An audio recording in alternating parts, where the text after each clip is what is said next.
Some people are so good at League of Legends, the community unilaterally decides that plays are named after them. Those named plays could be mechanically perfect, playmakingly creative, or just straight up memes. But they will be remembered forever by the pro players that made them famous. So let's dig into our 7 favorite plays named after players in no particular order.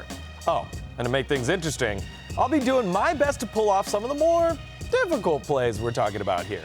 Like, for example, number 7 on our list, the Captain Jack. You youngins may not remember Korean AD carry Captain Jack, but he made his name in 2012 on MIG Blaze, where he joined players like Reaper, Ambition, Lustboy, and Helios on their way to a Champion Spring 2012 victory. But despite all of his competitive accomplishments, Captain Jack will always be remembered for his ability to perfectly time a CC cleanse. Watch as he gets hit by Twisted Fate's gold card and just doesn't miss a step. It's amazing. And can they do enough damage here? Captain Jack trying to go after everybody, getting so low. A perfect cleanse from Captain Jack right as the gold card hit. Man. So I figured, why not give it a shot and try to pull off the Captain Jack, you know, at the expense of my teammate. But before I do that, hit the subscribe button and ring the bell, will you? Yeah, I knew you would. Oh. Wow, you are so bad. I pushed it, nothing happened. Well, both of you is gonna die. Hey, Dragon, stop. Wait, don't walk back into it! Why? Oh, that's why. Never mind, you're nuts. Yeah, you Captain Jack the fire scrap? All right, it may have taken a few tries, but I pulled it off, and surprise, we're still friends. Let's keep it old school for our next one, the Messiah.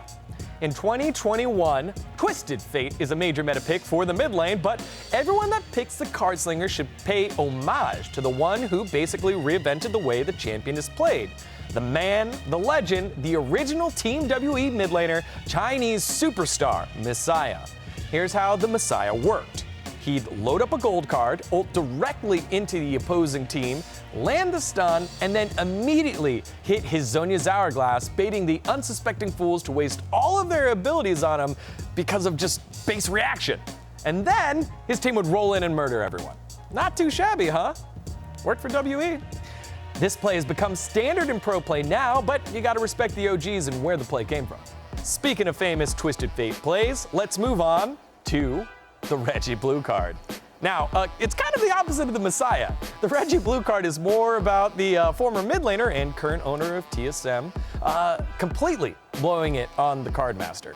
Everyone who plays League knows that there's a hierarchy of cards that you want to pull out when fighting as TF against champions. The best option is the gold card for single target stuns, followed by the red card for an AoE slow. You never ever want to pull out the blue card right off the bat when facing an enemy champion because you just did damage and now you're just kind of standing there. And yet, Reginald constantly locked blue cards. It became such a meme that it's even an emote on Twitch. You didn't think League of Legends players would name everything after good plays, did you? Also, kind of fitting that the iconic plays out of North America is a misplay. Some plays are so iconic, so important to the scene, they're used when anyone does anything vaguely similar to the champion, and in this case, that's the Insect Kick. Insect became famous in Korea and eventually worldwide as the jungler who would light it up on his signature Lee Sin, notably with the play that eventually would bear his name. Basically, he would land a sonic wave, dash in, put a ward behind them, hop to the ward, and hit his Dragon Rage, resulting in a kick of an enemy champion back into his own team without having that enemy having a chance to respond. Insect comes in behind LP, Q's in, wards back, kicks in. That is so hard to execute. Even though Europe tried to calm Wood and made really everyone sit on the Rumble ultimate. Now there's dozens of variations on how the kick works, including more simple executions with the flash. But the concept is still the same.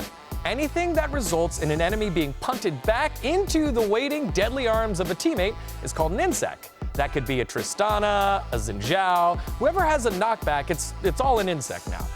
I'm gonna give it a shot myself, and to make it more challenging, I'm gonna do it as Lee Sin. I'm an AD carry main, but I'm sure this whole jungle thing can't be that hard, right?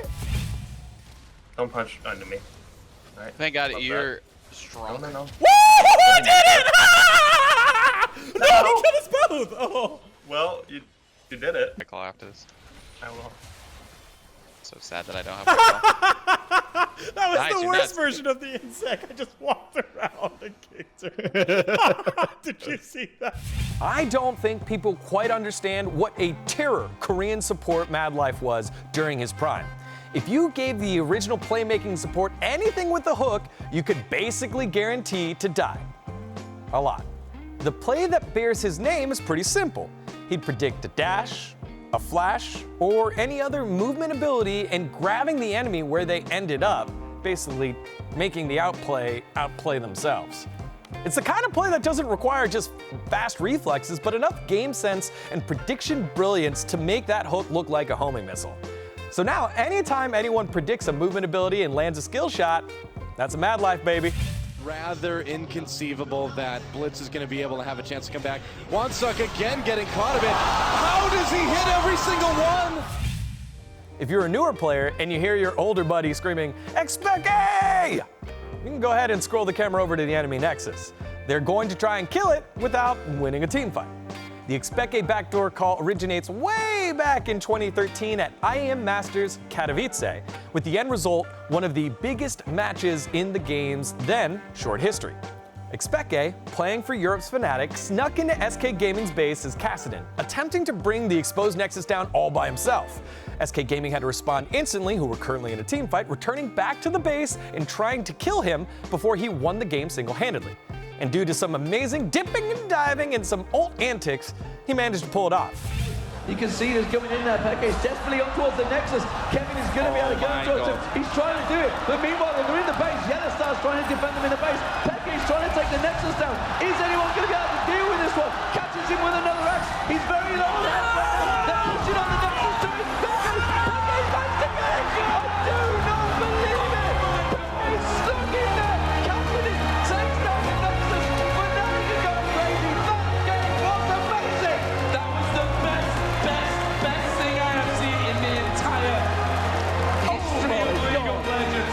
The skill that took there from Peke, the nerves, his hands must have been shaking. And from that day forward, any backdoor is known as the Expeke, hence your buddy screams.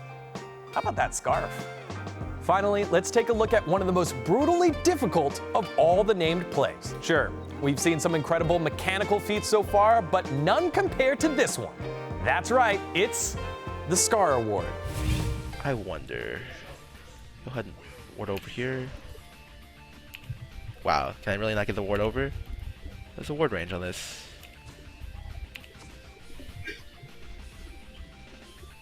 I hate this game. I hate this game so much. Oh my god. Oh my. Yes, that ward throw over the Dragon Wall into the blue side tribush. In a now famous clip, longtime Dignitas mid laner Skara failed to land it twice in a row, eventually just giving up. One of the most mechanically innovative players in North American history, slain by a single ward placement. From that day forward, that ward has been known as the Scar Award. Now, my understanding is Riot has made this particular spot a little easier to throw a ward over, so let's test it out. And boop. Nope. And boop. Nope. And wait. What? Why is my cursor doing that? And boop. What? And boop. Come on, just. Ooh. Well, this is a little awkward. I'll be back to try again, but until then, don't forget to subscribe and let us know some of the plays that we didn't talk about in the comments below. Smite Vicious, anybody? Hey, thanks for watching VENN Esports. Make sure to hit that subscribe button below and explore other videos. In fact, click the ones on the screen right now. It's probably where my hands are for the jumping jacks, yeah? Can you tell I'm sweating? I'm not sweating. Are these cameras HD? Oh, my sleeves. All right, my jacks are over.